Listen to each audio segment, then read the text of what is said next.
എന്റെ അറിവോ സമ്മതോ ഇല്ലാതെ പോലീസ് ഉദ്യോഗസ്ഥന്മാർ എന്റെ പേര് വെച്ചിട്ട് ഇപ്പം ഓടിക്കൊണ്ടിരിക്കുന്ന ഒരു സിനിമയില്ലേ, സിനിമ കാണാറുണ്ടോ? ആ മുത്തങ്ങ സംഭവത്തില് അതിലൊരു ബഷീർ എന്ന കഥാപാത്രമുണ്ട്. ആ സമയത്ത് കണ്ണൂർ DIG ഓഫീസിൽ ഉള്ള ബഷീർ എന്ന പോലീസുകാരനാണ് ഞാൻ. എൻ്റെ പേര് എൻ്റെ അറിവോ സമ്മതമോ ഇല്ലാതെ സിനിമക്കാർ തരുന്ന കാശിന് വേണ്ടിയിട്ട് ദുരുപയോഗം ചെയ്തിട്ടുണ്ട്. അത് പോലീസിൽ നിന്ന് കുറച്ചു കാലം പണിയെടുത്ത് പിന്നെ സിനിമയുടെ മായിക ലോകത്തിൽ പോയ ചില പോലീസുകാരാണ് ഇതിന്റെ തിരക്കഥ ഉണ്ടാക്കിയത്. ഇനി എന്താ അറിയണ്ടേ? അല്ല എന്റെ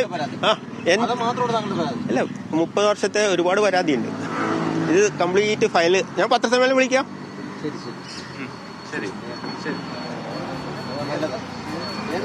ബഷീർ VP.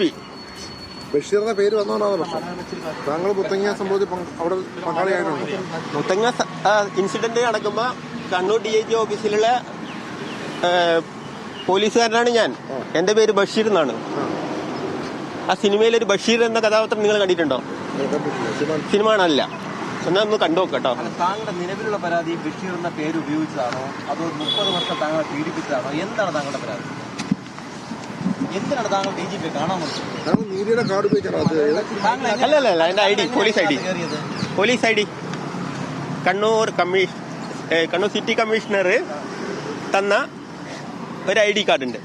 താങ്കൾ വിരമിച്ച ഉദ്യോഗസ്ഥർ എങ്ങനെയാണ് ID കാർഡ് വരിക? അത് അവരോട് ചോദിച്ചോക്കണം.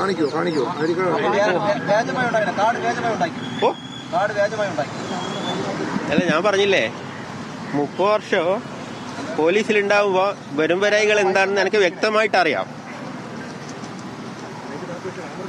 ഞാനൊന്ന് എടുത്തോട്ടെ, ഒന്ന് ക്യാമറ ഒന്ന് മാറ്റുമോ?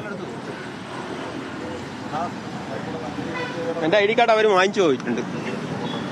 അതിരിക്കുന്നൊരു പെൻഷനേഴ്സിന്റെ ID കാർഡാണ് ഇരിക്കുന്നത്. പിന്നെ താങ്കളുടെ മീഡിയയുടെ ID കാർഡ് ഉണ്ടാക്കിയിട്ടുണ്ടല്ലേ വ്യാജമായിട്ട്? വ്യാജ? പിന്നെ താങ്കൾ ഏത് മീഡിയ? ഗൾഫിലുള്ളതാണ്. ഇസ്മ മീഡിയയുടെ ഓൺലൈൻ മീഡിയ. 30 വർഷം കാക്കിയിട്ട് എന്നെ പീഡിപ്പിച്ച ആ ഒരു പരാതിയാണ്. കണ്ണൂർ DIG ഓഫീസിൽ. ഞാൻ ഒരു ചായ കഴിച്ചോട്ടെ, ഞാൻ കണ്ണൂരിന് ഓടി വരുന്നതല്ലേ. ഞാൻ പത്രസമ്മേളനം വിളിക്കാം. ദാസ് പോലീസ്